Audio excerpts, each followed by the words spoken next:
தாய் தமிழை வணங்கி துவங்குகிறேன். காடுமலை மேடுகளில் காற்றான செந்தமிழே, ஈடில்லா இணைகாற்று எரிமலையை போன்றவளே, ஆடுகிற செந்தமிழே, அன்னைக்கு அன்னையான மாடமணி விளக்கே, மகத்தான மொழி தாயே, தேடுவோர்க்கும் பாடுவோர்க்கும் தினப்பொருளை தருபவளே, கூறுகளில் உயிராக கொடுவிருக்கும் கோ மகளே, ஆடிவா செந்தமிழே, அடியன் உன்னை வணங்குகிறேன். நாகாக்கும் முனை வணங்கி நான் இங்கு தூங்குகிறேன். அனைவருக்கும் வணக்கம் கூடி கைத்தட்டுகளோடு மதிநூறு படைக்குமென விதியெல்லாம் மாற்றுகிற மிக அற்புதமான தூய தமிழ் இளைஞர் பாசறையினுடைய 4ஆம் ஆண்டு விழா. என்னுடைய அன்பிற்கினிய சகோதரர் தமிழ் மணிகண்டன் அழைத்தார். அழைத்த உடனே, ஐயா உங்களை முன்னிலைப்படுத்தியிருக்கிறேன், நீங்கள் நிகழ்வில் பேசக்கூடாது என்று சொன்னார்.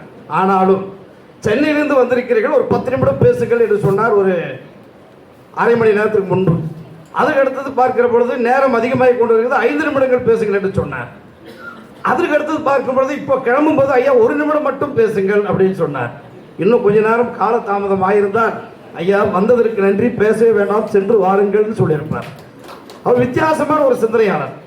நான் பொள்ளாச்சியில் ஒரு நிகழ்ச்சியை முடித்துவிட்டு கோவை மண்ணிலே வந்து தங்குகிற ஒரு வாய்ப்பு எனக்கு கிடைக்கிறது. என்னுடைய குடும்பத்தாரோடு, என்னுடைய மகள்கள், என்னுடைய இல்லத்தரசியோடு நான் அறையிலே தங்கி கொண்டிருக்கிறேன். பொன்கையா இங்கே தான் வந்திருக்கிறீங்களா, உங்களுக்கு அழைப்பதில் எடுத்து வருகிறேன் அப்படின்னார். ஐயா வாங்க மணிகண்டன், வாங்க நம்ம அறைக்கு வாங்க அப்படின்னா வந்தார். வந்த உடனே இந்த பிள்ளைகள் 4ஆம் ஆண்டு மருத்துவம் படிக்கின்ற என்னுடைய மகள் அமர்ந்திருக்கிறாள். எல்லாம் வந்தாங்க. வந்தவுடனே ஐயா வணக்கம்னார், மகிழ்ச்சியோடு வந்தார், பேசினார், அழைப்பிதழை கொடுத்தார். அவர் பேசுகிற பொழுது, ஐயா நிகழ்வு அறிவன் கிழமை அன்று நீங்கள் வந்துவிட வேண்டும் என்று சொன்னார். பேசுகிற அந்த ஒவ்வொரு வார்த்தையும் பிறமொழி கலக்காமல் தூய தமிழிலே பேசுவது என்பது அவ்வளோ கடினம், அவ்வளோ துன்பம். மணிகண்டன் அங்கே அலைபேசியில் வந்தாலே என் உடலாம் நடுங்கிவிடும்.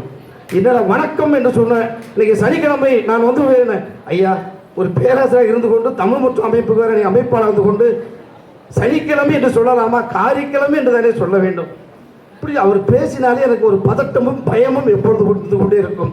என் பிள்ளைகள் அவரை பார்த்து கேட்டார்கள், அப்பா இவர் எதிர்காலத்தில் திருமணமானால் அந்த மனைவி என்னதான் பாடுபட போகிறாங்களோ தெரியல. இது உண்மையிலே நடந்த சம்பவம். உடனே அந்த மருத்துவ படிக்கினுடைய மகள் சொல்கிறார், என்ன பாடுபட போகிறாங்களோ தெரியல அப்படின்னு.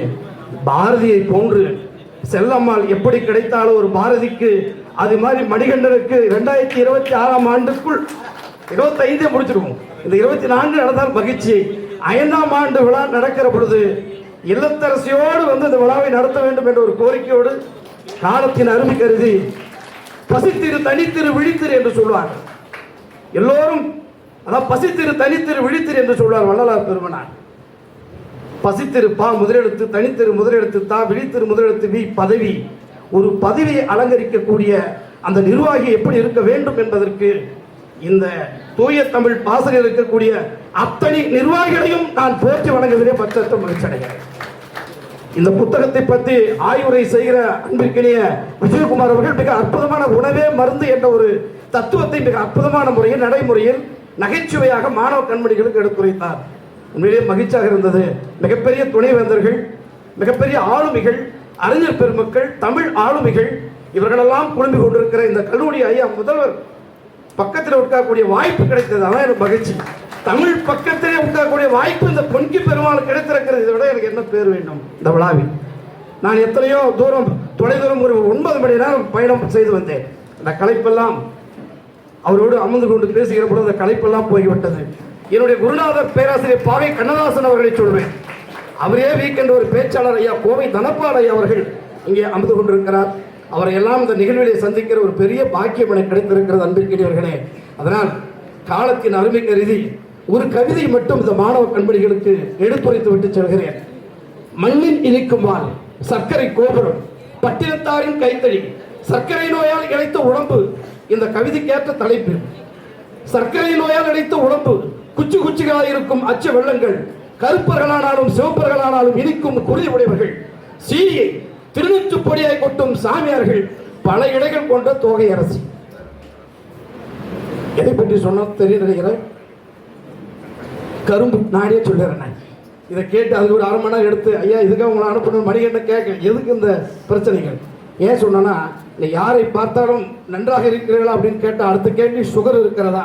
அந்த கரும்பு என்பதை பற்றித்தான் இங்கே நான் உங்களோடு கலந்துரையாடினேன். அன்பிற்கிற மாணவ கண்மணிகளே, இன்று ஒரு அற்புதமான நாளில் இந்த விழாவை எடுத்திருக்கிறார். என் தாத்தா பாட்டனார் தமிழ்நாடு என்று பெயரை வைக்க வேண்டும் என்று உயிரோட்டவர். அந்த வழியில் வந்த நான் இன்று பேசுவதில் எனக்கு ஒரு பெரிய தமிழ் மற்றும் மாநில அமைப்பாளர் என்பதோ பேராசிரியர் என்பதோ இதை காட்டிலும் நான் பெருமையாக நிற்பது. எல்லோரும் புத்தகை பையை பார்க்கிற பொழுது ஒரு தலைவர் மட்டும் தான் இறைப்பையை பார்த்தார். அவர்தான் பெருந்தலைவர் காமராசர். அந்த மண்ணிலே பிறந்த ஒரு பெருமை இந்த பொங்கி பெருமாளுக்கு உண்டு. உங்களை வாழ்த்துவதில் எனக்கு ஒரு அருகதை இருக்கிறது. ஐயா, நீ ஒரு இன்னொரு முக்கியமான ஒரு நல்ல நாள், இந்த விழாவை ஒரு அருமையான நாளை தேர்ந்தெடுத்திருக்கிறார். தலைவரத்தேனும் தலைநகரை மீட்டுவேன் என்று சொன்ன சிலம்பு செல்வர் மாப்போசி ஐயாவுடைய புனிதமான நாள், பிறந்த நாள். இந்த நாளில் இந்த விழாவை எடுத்திருக்கிறார். தான் மிகப்பெரிய சிறப்பு. எவ்வளவு அற்புதமான நாள்.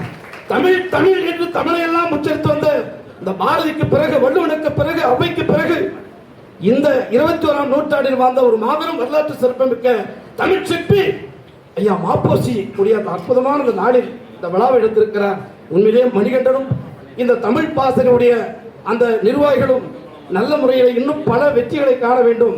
அவர்கள் அந்த கலை சொல்லாக்களை உருவாக்க வேண்டும். உருவாக்குவதற்கு மிகப்பெரிய தமிழ் பல்கலைக்கழகங்களும், சென்னை பல்கலைக்கழகமும், பாரதியார் பல்கலைக்கழகமும் போன்ற அத்தனை பல்கலைக்கழகமும் அவர்களுக்கு மிகப்பெரிய ஒரு வாய்ப்பினையும் ஐயா தான் சொல்றாங்க. எல்லா பல்கலைக்கழகமும் எங்களுக்கு உதவிகரமாக இருக்க வேண்டும், தயவு செய்து அதை சொல்லுங்கள் என்று துண்டு சீட்டில் தம்பி வந்து கொடுத்து விட்டு போகிறார். இந்த செய்தியை சொல்ல வர அது அப்படியே துண்டு சீட்டு தருகிறார். இதுதான் இந்த அழகான ஒரு அமைப்பு. ஆனால் காலத்தின் அருமை கருதி முத்தமிழை அடி தொத்தும் கடி என்ற பேச்சிலும் முச்சிலும் தொழிலி நல்ல புத்திரான உன்னை செய்ய முடியும் பூந்தமிழை கொஞ்சம் தேடி தேடி வட்டச்சீலம் உடைய தொட்டு தொடர வேண்டிய 8 தொகை உடைய ஒட்டி உழவே வந்த வழிகளில் முந்தி பிறந்தவள், சந்த வழிகளில் முந்தி நின்றவள் தாயே தமிழே வணக்கம்.